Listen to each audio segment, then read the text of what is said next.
Welcome to Inside Automotive with Jim Fitzpatrick. Payment processing can be one of those parts of the dealership business that gets complicated quickly. Today, we're taking a closer look at some of those challenges and what dealers can do to simplify the payment process. Joining us is Angelo Mendola, who is the President and Chief Operating Officer at Priority Payments Local. Thank you so much, Angelo, for joining us on the show today. Thanks for having me, Jim. Sure. So let's kind of jump in here. There are some key points for dealerships on this very topic. Talk to us about that. I know you've got a lot of experience in this area. Yeah, too much sometimes. Really when we talk about payments, the way we speak about it with dealers is about profitability. The conversation usually goes immediately to selling more cars or increasing repair orders or driving more traffic. Yep. Those things matter, but there's another side of the equation. Dealers process an enormous amount of money every single day. Yeah. And there are real opportunities to improve profitability by looking at how that money moves and how many systems actually touch the transaction and what those systems cost. Yeah. The manual work is important as well because it's what's required after the customer pays.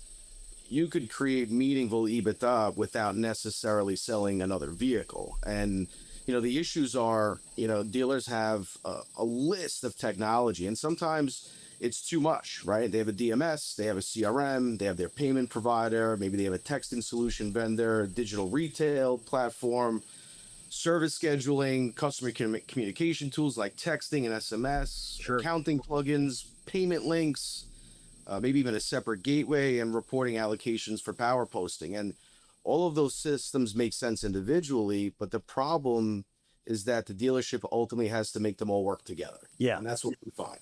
That's right. Talk to us about simplifying the kind of the dual pricing and surcharging that dealers are challenged with. Yeah, the problem is processing costs have become a meaningful operational expense, and they're rising. They rise every year. The card brands and the issuers are constantly messing with interchange and reclassifying cards. The recent release of the CEDP changed the way level 2 and level 3 transactions process, so cost has gone up. So a lot of dealers are asking us, can I eliminate, well, let's backtrack for a second. A couple of years ago, surcharging became a thing, right? It wasn't just a gas station idea. It wasn't just a municipality idea. It was making its way into retail and then eventually automotive. Yeah. So surcharging is essentially saying if you use this payment method, there's an additional cost associated with it. What we've been asked is, can I eliminate more of that expense without creating a bad customer experience? And that's where it gets tricky, Jim. So dual pricing approaches the conversation a little bit differently. There's a cash and alternative payment price and then a card price. The customer chooses how they want to pay. So the technology isn't the hard part. It doesn't exist everywhere, but we have it. The hard part is making sure pricing, and this is important, Jim, not just the pricing, but the tax, the disclosures, and how you present it to the customer for payment processing all agree with each other. So the math is easy. The operational execution is where dealers could get into trouble. Gotcha. So that's perfect segue to my next topic here, which is navigating payment compliance. That's dealers can get in trouble quickly in this area, right? Yeah, dealers shouldn't assume that because a terminal can perform a function, the dealership is necessarily using it correctly. Yeah. So one of those misconceptions I see, and which helped us build our product and helped us learn a lot, is a simple feature inside it isn't just a simple feature inside the terminal. Compliance involves how the price is presented, right? So how the customer is informed of that pricing and what tender is being used. And then what appears on the invoice, what appears on the receipt, and ultimately how that transaction is then accounted for. Right. So it has to follow the transaction from the first price the customer sees to the final accounting entry.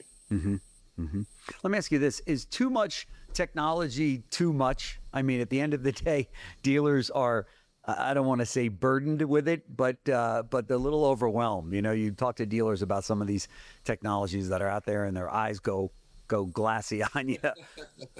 Well, think about it. You have one system that sends text, another one sends payment links, Right. Another one has a customer portal, another one does scheduling. So I don't think dealers have too much technology. I think some dealers have too much duplicated tech. Yeah. They have a lot of vendors overlapping, and that's a bad thing. Yeah, you're right. You're right. And then in many cases, they don't know which ones that they can do away with and which ones they should stay with, right?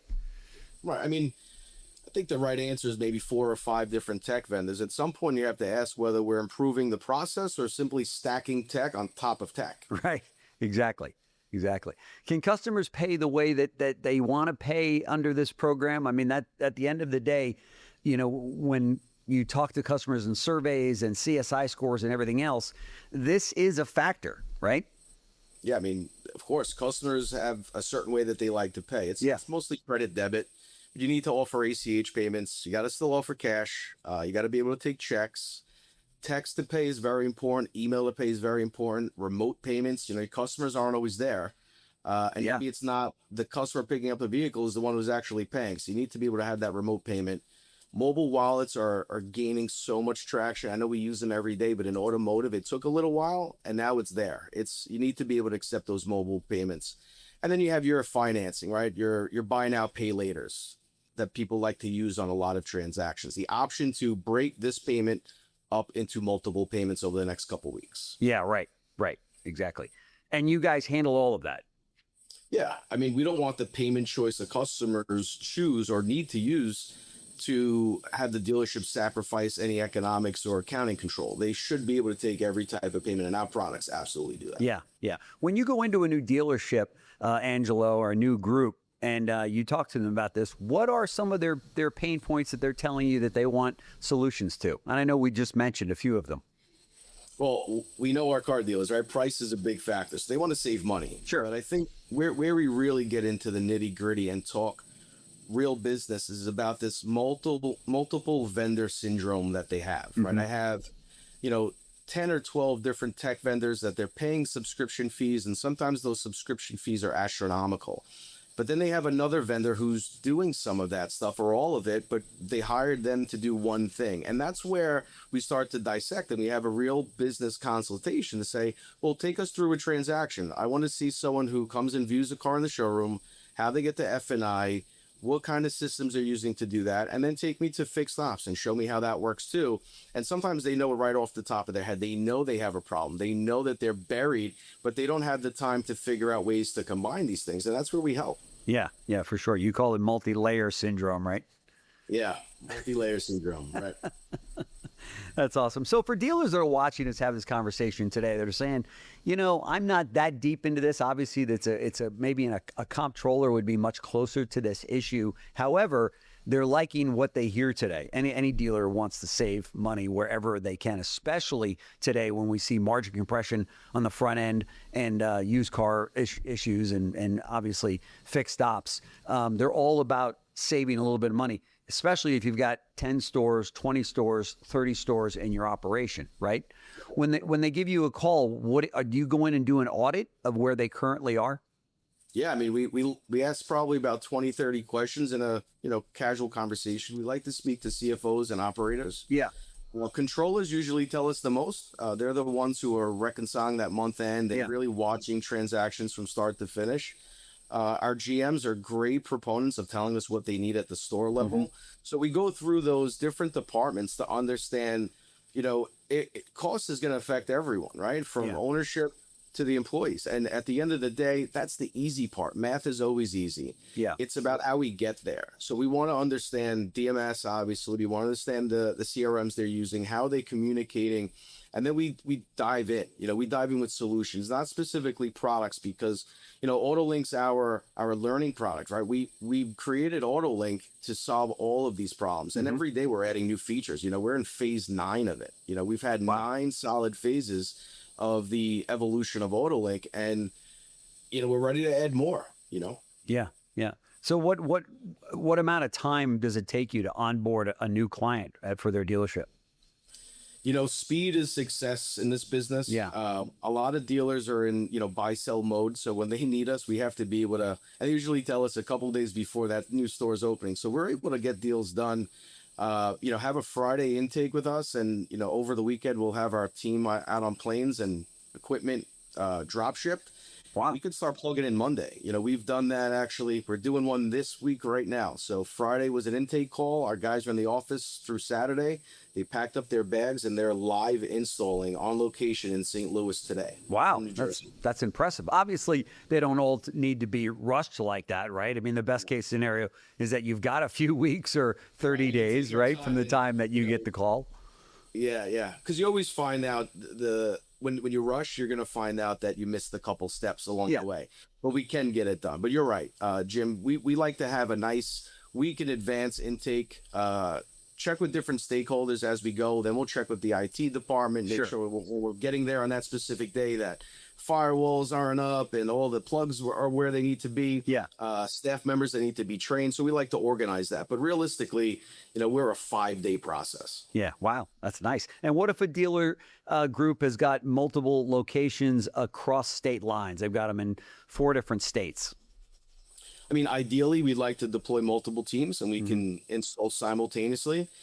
Depending on the appetite of the dealer group, sometimes they like to stagger them even further out because of leadership or different staff that Yeah. needs to be at certain locations for that. But we can handle it either way. I mean, we're operating at the speed of trust, so we like our dealers to kind of tell us how they want things done, and along the way, we'll give them a little advice and try to help them kind of speed it up if we need to. Okay, and then on the compliance side, I would assume that there's different state regulations and laws that you've got to be obviously well versed in and cover the dealer's liability there. Well, as you implement the program across state lines, right?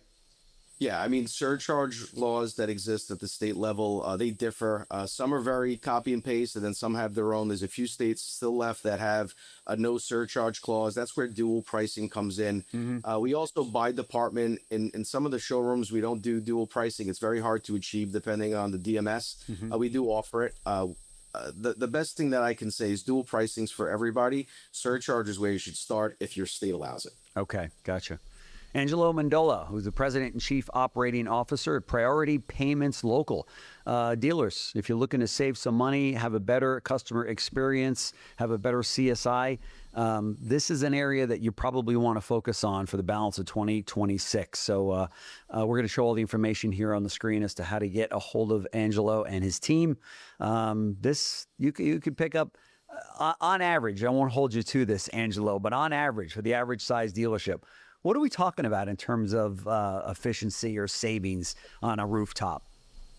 I mean, on a dual pricing program, you're going to save 100% of your processing fees, but you're going to get back the control that maybe you were losing from your staff, right? Bandwidth is so important. Yeah. It's not measured by dollars until you actually start seeing it work. Yeah. But, here's what I'll say. The customer should see simplicity. The dealership should see control. Yeah. And saving 100% of your processing fees, you're creating anywhere from 2 to 3.5% in new EBITDA realized value, enterprise value for your dealership. That's right. That's right. That's real money right there, for sure. Right. And to your point, no more vehicles were sold, no more ROs were written, right? So yeah, no brainer. Give Angelo a call, guys. These are the kind of solutions we want to be bringing you here at CBT News. Angelo, thank you very much for joining us on the show. Very much appreciate it. Jim, thank you so much for having me. Looking forward to chatting with you again. Thanks. Thanks for watching Inside Automotive with Jim Fitzpatrick.